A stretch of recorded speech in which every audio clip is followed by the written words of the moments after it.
Hi, you probably know me as Laura, but actually my full name is Laura Basti Rojas Higuera. I was born in Mexico City. From the time I was born until I was 10 years old, everybody called me and knew me as Basti. But that all changed when my family and I moved to the United States, to a small southern town in Georgia called Dalton. On the first day that I went to school, my parents had to fill out a bunch of paperwork, and one of the forms asked what I would like to be called. And on the form, my parents wrote Basti because that's how everybody called me. Eventually, when my teacher saw my paperwork, she tried to pronounce my name and she tried to call me by everything else except Basti. She mumbled something in English and said Laura, and she made a face of disgust. Because I didn't speak any English, I asked a classmate what the teacher had said because I was so confused. And my classmate responded that the teacher couldn't pronounce my name and that she was gonna call me Laura because after all, that was my first name. I didn't realize that at this moment, my life was going to change and my identity would change because of this decision from my teacher for the next 24 years. Fast forward to the summer of 2023. My current job, my position was demoted because people said I didn't have the proper qualifications or the expertise to do the job. And this came as a shock to me because I had been doing the job for the last 4 years.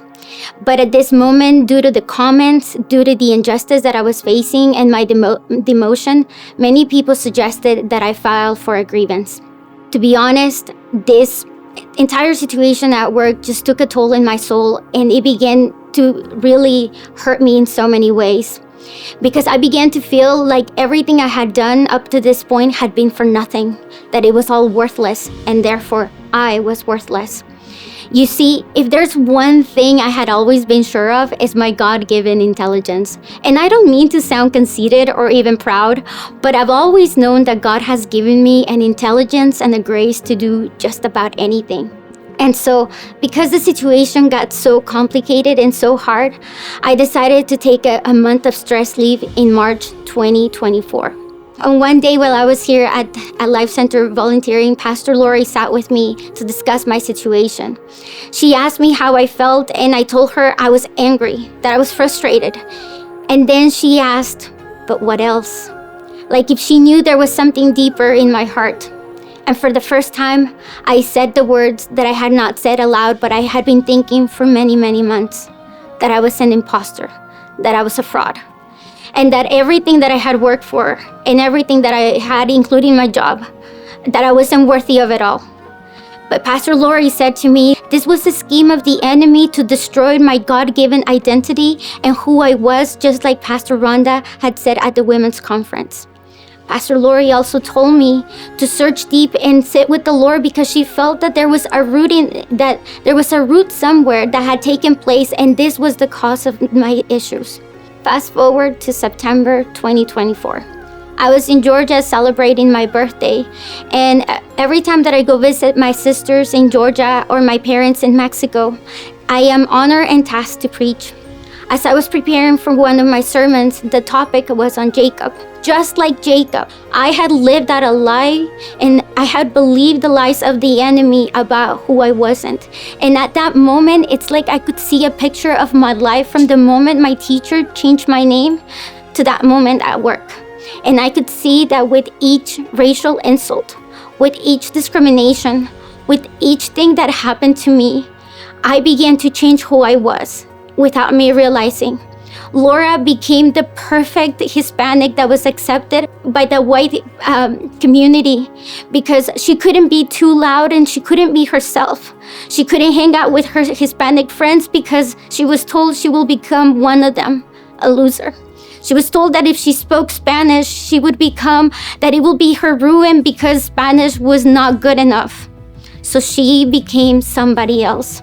Eventually, my Hispanic friends began to notice and said that I was changing, that I was becoming one of them, that I was a whitewashed Hispanic. In other words, they said that I wasn't a true Hispanic. And so they didn't want to be around me. So in order to stop that from happening, I began to change, and that Basti became this person who was accepted by her Hispanic community, that was accepted by her friends, That was, and so Laura was one person and Basti was a different person. And at that moment, I remember Pastor Rhonda's sermon. She spoke about the meaning of her name and how that is so closely related and attached to her identity, and how it becomes this contested space in which the enemy wants to destroy everything about us and about our identity and place labels that were never meant to be there. At that moment, I realized that that's exactly what I had done. See, the sad reality is that I've always known the meaning of my names. Laura means crowned with honor and glory and victory, while Basti means beautiful. And yet I never believed any of that, because all of my life I kept striving to be somebody who I wasn't. And when God began at Heart Conference, God came to an end here at Georgia, because what started in Georgia had to end in Georgia. This was my full spiritual circle moment. See, fast forward then to December 2024. I was in Mexico, and one Sunday after I finished preaching, my mom came towards me with tears in her eyes. And she said, "I see something different about you. I see something different about you. There's something that has changed. I see you as God's anointed one." And at that moment, I knew that what God started at Heart Conference and what he finished in Georgia was true, and it was so evident that my own mother could see it. See, you can call me Laura, you can call me Laura, you can call me Basti, you can call me whatever you want. But here's one thing that I know for sure. I know that I am not longer unworthy, that I'm not imperfect, that I am not good enough for anybody. I know I don't have to strive anymore, because I know who I am. I am the daughter of the Most High, who he calls by name. Me puedes llamar Laura, me puedes llamar Basti, o me puedes llamar hasta Laura, como me lo dicen en inglés.